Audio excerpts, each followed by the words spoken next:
Everyone, আমি Boni. Welcome back to my channel Boni's ডায়েরিতে। তোমরা সবাই কেমন আছো? আই হোপ সবাই খুব ভালো আছো, আমিও বেশ আছি। তো আমার ডায়েরি নতুন আরও একটা পেজে তোমাদের আরও একবার ওয়েলকাম আর অনেক অনেক ভালোবাসা। আজকে কিন্তু মন্দারমণিতে আমাদের ডে 2।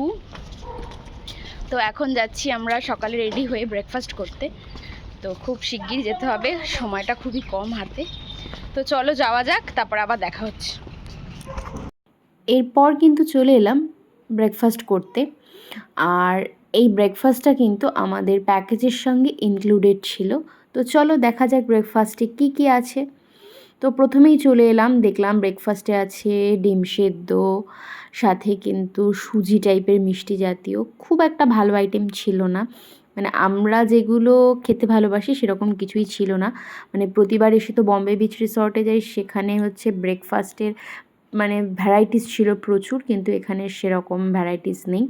প্রথমে দেখো আমি জুস নিয়ে নিচ্ছিলাম, আর এদিকে হচ্ছে অনেককেই ব্রেকফাস্ট করা হয়ে গেছিলো। 10টার মধ্যে এখানে আসতে হয়, যেটা প্রত্যেকটা রিসর্টে কিন্তু একই নিয়ম।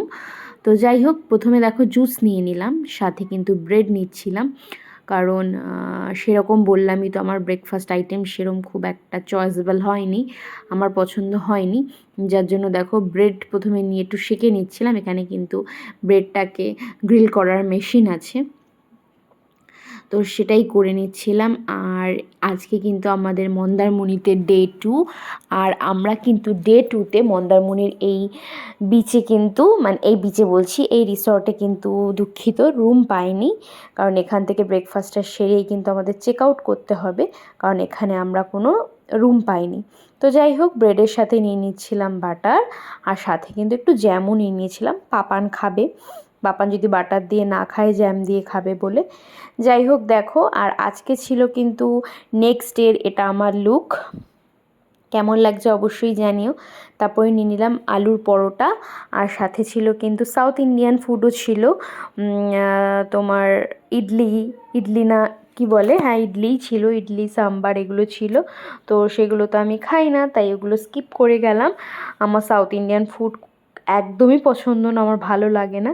যাই হোক, কী নেব বুঝে উঠতে পারছিলাম না। যাই হোক, কিছুটা ব্রেকফাস্ট গুছিয়ে নিয়ে কিন্তু টেবিলে চলে এসেছি। আর এদিকে দেখো আমার পাপান জ্যাম দিয়ে ব্রেড খাচ্ছে, যার জন্যে কিন্তু জ্যামটা নিয়ে এসেছিলাম। আর এখানে কিন্তু আমরা সকালের ব্রেকফাস্টটা করে নিচ্ছিলাম। করে নেওয়ার পর কিন্তু এবার হচ্ছে রুম ছেড়ে দেওয়ার পালা। রুমে গিয়ে বেশ কিছুক্ষণ টাইম কাটিয়ে লাগেজ ঠাগেজ গুটিয়ে নিয়ে তারপরে কিন্তু আমরা এই রিসর্টটাকে বাই বাই বলে আমাদের নেক্সট ডেস্টিনেশন মানে মন্দারমণিতেই নেক্সট রিসর্টে কিন্তু আমরা গিয়ে পৌঁছবো, খুব কাছাকাছি আছে। তো প্রথমেই চলে এলাম তোমার রিসেপশন এরিয়াতে, যেখান থেকে কিন্তু আমাদের চেক আউট করতে হবে। এখানে দেখো দুটো ডগিও মানে উইকেন্ডের ছুটি কাটাতে মন্দারমণিতে ট্রিপ করতে এসেছিলো। তো পাপান কিন্তু ডগি খুব ভালোবাসে, তো ও পাপান আর সোনাই মিলে দেখো এই ডগিটাকে আদর করছিল। যাই হোক, ওখানের রিসেপশনের কাজ সেরে এবার নেক্সট যে আমাদের ডেস্টিনেশন, নেক্সট যে রিসর্টটা সেখানে যাওয়ার পালা। তো ফাইনালি দেখো আমরা কিন্তু আমাদের নেক্সট ডেস্টিনেশন যে রিসর্টটায় ছিলাম সেখানে এসে পৌঁছেও গেছি। এবার আমাদের রুমে যাওয়ার পালা। তো চলো রুমে যাওয়া যাক, দেখা যাক এখানের রুমটা কীরকম। আগের দিন তো ওখানের রুমটা তোমাদের সাথে শেয়ার করেইছিলাম। তো এখানে রুমে যেতে কিন্তু লিফট ইউজ করতে হবে আমাদেরকে। তো আমরা লিফটে চলে গেলাম, আর দেখো পাপান লিফট চড়ে ভীষণ আনন্দ পেয়েছিল। যাই হোক দেখো, আমরা কিন্তু আমাদের রুম চলে এসেছি। এবারে রুমটা কিন্তু আমাদের পরপর ছিল, মানে পাশাপাশি ছিল। এই যে হচ্ছে ফাইনালি আমাদের রুম আমরা পেয়ে গেছি। রুমটা কিন্তু মানে ভীষণ সুন্দর ছিল, লাক্সারিয়াস রুম ছিল। রুমে বেড, তারপরে হচ্ছে ওয়ার্ড্রপ, টিভি, এসি, ওয়াশরুমটাও তোমাদের সাথে শেয়ার করে দিলাম, গিজার, বেসিন, কোমোড সব কিছুই ছিল। বেশ সুন্দর আমরা আমাদের রুমটা পেয়ে গেছিলাম। তো চলো প্রথমে হচ্ছে একটু রিল্যাক্স হয়ে নিই, তারপর আবার বেরোনো যাক। আজকের দিনটার কী কী করি সেটা দেখার জন্য তোমরাও ওয়েট করো, আমরাও যাই। তো যাই হোক, দেখো আমরা কিন্তু রুমে কিছুক্ষণ টাইম কাটিয়ে আমাদের যে মেন এরিয়াটা রিসর্টের সেখানে চলে এসেছিলাম। দেখো পাপান সুইমিং পুলে গান বাজছিল, নাচানাচি করছিল, আর এখানে সোনাই এসেই কিন্তু সুইমিং পুলে নেমে গেছে। আর পাপান আর ওর পাপা নামবে। আজকে আমার পুলে নামার কোনো প্ল্যান নেই আপাতত, জানি না পরে কি হবে। তো যাই হোক, দেখো এখানে পাপান ওর পাপা মিলে এনজয় করছিল, আর আমি কিন্তু ভিডিও করছিলাম। এই বাচ্চাদের পুলটার সামনেই ছিল, কারণ বড়দের পুলে তো পাপান যেতে পারবে না। যাই হোক, দেখো ওরা পুলে এনজয় করছিল। তারপরে তোমাদের দাদাভাই বললো যাও ড্রেসটা চেঞ্জ করে আসো, তুমিও নেমে পড়ো। তো দেখো আমরা সবাই মিলে পুলে নেমে পড়লাম। আর সত্যি কথা বলবো, পুলের জলটা না ভীষণই ঠান্ডা ছিল, যার জন্যে কিন্তু পাপান খুব একটা নামতে চাইছিল না। যাই হোক, দেখো এখানে কিন্তু আমি পুলে নেমে পড়লাম। তারপরে পুল থেকে রুমে গিয়ে একদম স্নান টান করে ফ্রেশ হয়ে নিয়ে ড্রেস চেঞ্জ করে এখন কিন্তু যাচ্ছি লাঞ্চ করতে সি বিচে। চলো দেখা যাক ওখানে লাঞ্চ কেমন আর সি বিচ এরিয়াটাও কেমন, অবশ্যই তোমাদের সাথে শেয়ার করো। ও তার আগে তোমাদের সাথে একটা জিনিস শেয়ার করা হয়নি, ক্যামেরাটা নিয়ে যাইনি বলে দেখাতে পারিনি। আমরা কিন্তু পুল থেকে স্নান করে ডাইরেক্ট চলে গেছিলাম সমুদ্রে স্নান করতে। সমুদ্রে কিন্তু আমরা তিনজনে মিলে অনেকক্ষণ দাপাদাপি করেছি, এনজয় করেছি, স্নান করেছি। সেটা আর কিন্তু তোমাদের সাথে শেয়ার করা হয়নি, কারণ রিসেপশানে আমার ফোনটা আমি রেখে চলে গেছিলাম। যাই হোক, ওগুলো তো শেয়ার করা হলো না। তো সি বিচে চলে এসেছি ডিনার বলছি, দুপুরের লাঞ্চটা সারবো বলে।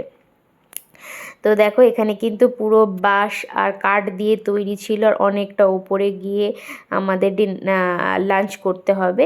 তো আমি একটু ভয় ভয় পাচ্ছিলাম কাঠের সিঁড়ি বেয়ে, এতগুলো সিঁড়ি বেয়ে উপরে উঠতে। তো যাই হোক, ওখানে হচ্ছে লাঞ্চটা করে নিয়ে কিন্তু রুমে চলে এসেছিলাম। রুমে পাপান কিছুক্ষণ ঘুমিয়েও নিয়েছিল, তো পাপান এখন ঘুম থেকে উঠেছে।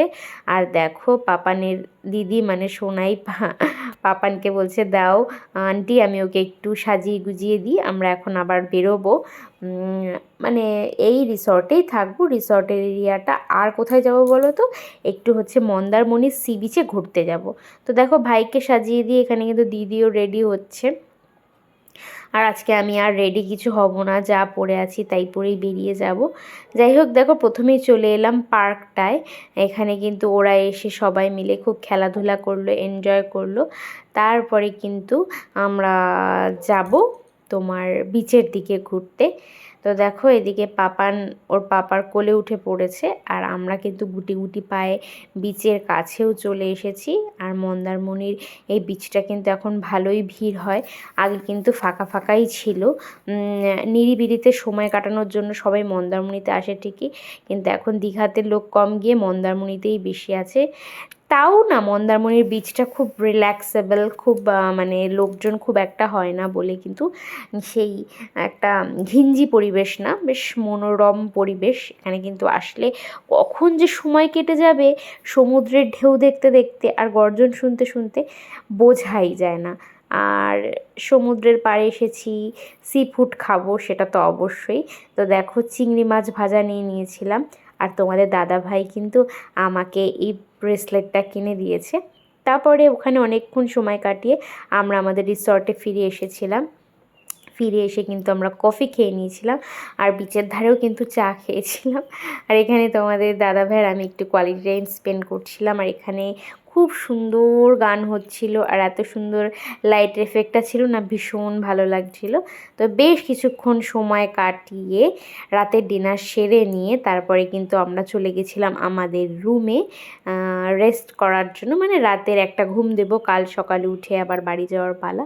তো চলো আজকের মতো বাই করছি, টাটা।